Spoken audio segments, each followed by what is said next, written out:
Hello, everyone, and thank you for tuning into another episode of the Before I Go podcast. Back in season 1 of this podcast, I did an episode called Walls and Boundaries.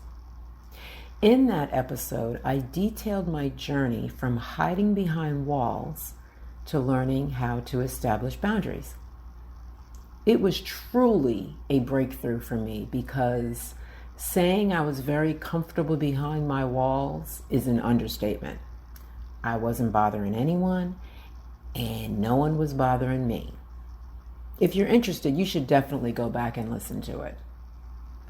Anyway, I bring it up now because recently I purchased a book about setting boundaries because it was recommended and it was written by a Black woman, and I wanted to support the author.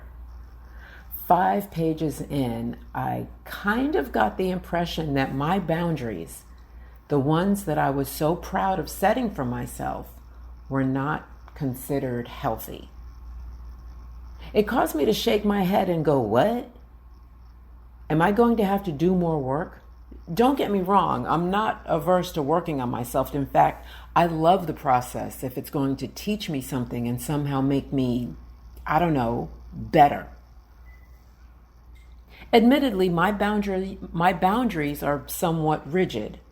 According to the author, rigid boundaries look like never sharing, building walls, avoiding vulnerability, cutting people out, having high expectations of others, and enforcing strict rules.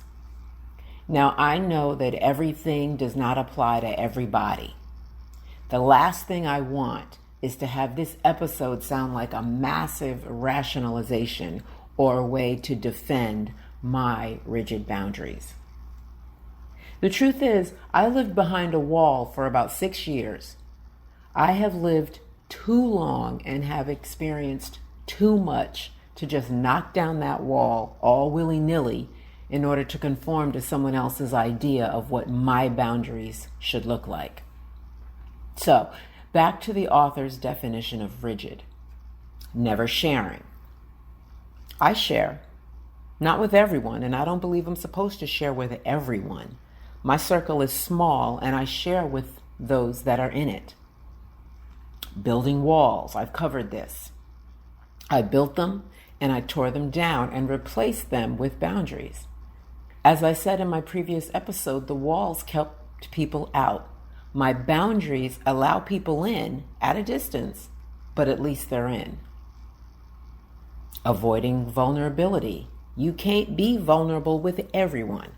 I know who I can be vulnerable with, and I act accordingly. Cutting people out. That is 100% me. I have no problem cutting people out. Everyone is not meant to be part of your story. Period. Having high expectations of others.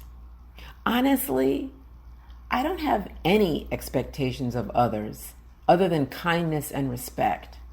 People are people, and high expectations breed despair. And finally, enforcing strict rules. Enforcing? I may state a strict rule or a boundary, and if that boundary is crossed, my tendency is not to enforce, but to cut you off. Is that harsh? Maybe. But I'm a firm believer that if you're dealing with grown folks, I shouldn't have to repeat myself. And if I do repeat myself more than once, you should consider yourself lucky. Here's the thing. I spent 7 years in an emotionally abusive relationship because I had no boundaries. Consequently, I spent the following 6 behind a wall trying to heal from that nonsense. And I've spent the last 5 or so years establishing boundaries that allow people in while simultaneously protecting my peace of mind. There's an example in the book that stood out to me regarding loaning money. The author says that if a person with a rigid boundary says they never loan money to people, they never stray away from that, even if a friend who isn't the type to borrow money is in crisis. Let's look at that. First of all, I have a little bit of a problem with the usage of the words always and never. It's way too restrictive. Secondly, I do not loan money. If someone asks and I have it, I give it without any expectation of it being returned. That way, I'm not stressed and they're not stressed, and the relationship stays intact. Finally, I had a situation where there was someone in my life who only reached out when they were quote unquote in crisis. That was the entire nature of our relationship. Whenever I saw that number on my phone, I knew a request was coming. After the second time, I stopped answering. I suppose I could have said, look, I don't like the fact that the only time you call me is when you want money. If you want to develop a real relationship with me, that would be one thing, but this just isn't working for me. I could have done that. I suppose that would be considered setting a healthy boundary. But honestly, the relationship was not one that I wanted to salvage. I saw the character of this person, and I was done. No need for a boundary. Just cut them off. Easy peasy.